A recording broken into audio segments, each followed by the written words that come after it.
I listened to Jack White's new album the other day. I was like, this is cool. I enjoy listening to this. Listening to somebody just shred is not it for me. Explain to me, why do you like Jack White? Please explain it to me. I've yet to figure out a reason to care about Jack White, and it seems like everyone does. I wouldn't say that I like him. Like, I never listened to the White Stripes, and I never like listened to his stuff before. But there was a song on the radio, because mostly I listen to the radio because my car doesn't have Bluetooth, and I don't have a Spotify account. YouTuber listens to radio. Yeah, wow. And CDs. That's huge. Because my car doesn't have Bluetooth, and the aux input doesn't work, so I just listen to the radio. So anyway, I heard a song on the radio. I'm like, hey, this is cool. I wonder who it is. And it sounds like it might be Jack White. And it was his new album. And so then I just was like, I was cleaning up the studio one day, so I just put it on. I was like, hey, this is cool. I like it. I don't know. That's it. All right, there were some cool effects, and it's like based on the music that I think like I'm deeply rooted in, like a bluesy, rocky type of thing, but I also don't have a ton of interest in like listening to a lot of blues rock bands or stuff anymore. Because I've spent a lot of time listening to that sort of stuff, and if I'm going to listen to that sort of stuff, that's your fucking wheelhouse. Yeah, that's your home. Like, I'll put on a Stevie Ray Vaughan album and be very happy doing that, but I'm not seeking out the next Stevie Ray Vaughan. Like, if I want to find something like that that's good, I know where to find it, and I have like a nostalgic attachment to that, so like that adds to it. So like, if someone were like, "Hey, you got to check out this guy. He's like the next Stevie Ray Vaughan." Like, no, I'm not going there. I got no interest in that. But if there was somebody who was like doing a guitar solo on an Odessa track, then I'd be like, "Oh, hey, I love that." Yeah. But it's the more the compositional thing, and the more the general soundscape, and being interested by him, like, "Hey, whoa, this is cool." And when I heard the Jack White album, there were elements of that, and I don't know if it was like certain synths he was using. It certainly wasn't like he was like rewriting the songwriting book or anything, but there was like some synths that he was bringing into this kind of bluesy, rocky type of thing that I was like, hey, I enjoy this. And I can't comment beyond that. His mixing and production are good, without a doubt. Like the guy knows how to craft a proper soundscape. I don't hate Jack White. I hate being told that I'm supposed to love Jack White. You know what I mean? Like he gets worshipped, at least he used to a lot more back in the day. He got worshipped a shitload, and I feel like it was just too much, for lack of a better term, you know? Yeah, see, I think I miss that. Like, I don't really remember I remember it being around, but never being exposed to that. Like, I remember seeing him on the guitar magazine and stuff, but like I've never listened to a White Stripes album or like a Jack White album before I did the other day. And I was like, yeah, this is cool. Have you ever seen my video, Jack White is a Genius? No, I don't watch guitar YouTube videos. Okay, that's fair. But what is it? 7 Nation Army, but every instrument proclaims Jack White's genius. And I'm just doing every instrument a cappella, saying the word genius the entire time. I will say, I think that riff is like one of the greatest riffs ever written. That's so no. I'll tell you why I think that. How? Well, okay. Find me how many riffs can you find where it's sung by thousands of people in random events? People will break into that and just start singing it. Like, that says something about the nature of that, or like the power of that. Like, if you can go to a soccer or football game and you got 30,000, 70,000 people chanting that riff, like, you won't find that for any other song. That's something about that. He cannot have been the first person to write that, though. Well, if he ripped it off, so obviously scalar and Aeolian, like that, it's too obvious for me to be like, oh, it's genius. You know, like, I guarantee someone has written that before. They just didn't use it the same way that he did.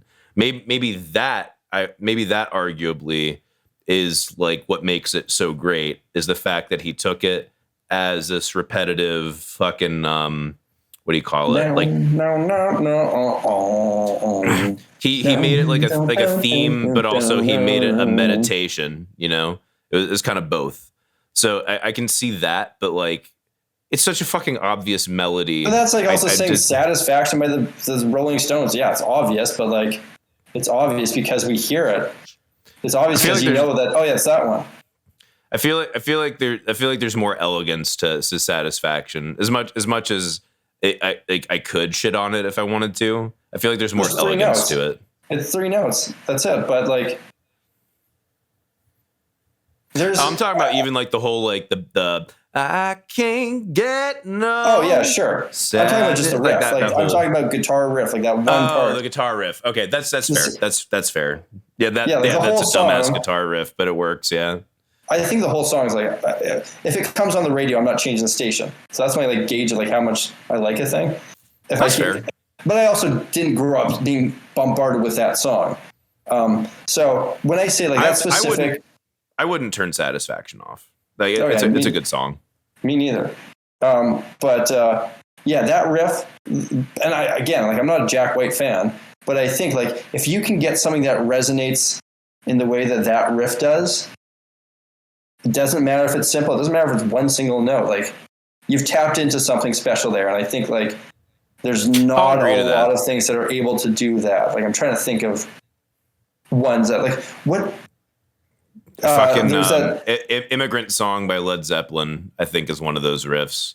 Just the octave. Yeah. It gives you that galloping feeling to it. But that still doesn't transcend the record. Like that's the Led Zeppelin record. Like I think there's a lot of people out there who only know of Seven Nation Army as the song that they sing at football games. Like it's become so much bigger than just that one song.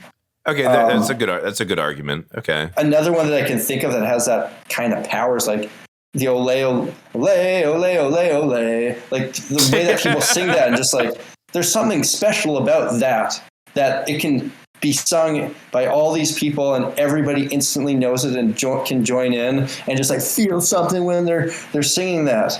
I don't know. There's something about that I think is inherent greatness, and I can't think of a lot of guitar riffs that are able to do that. I'm sure there's other ones, but that one stands out to me.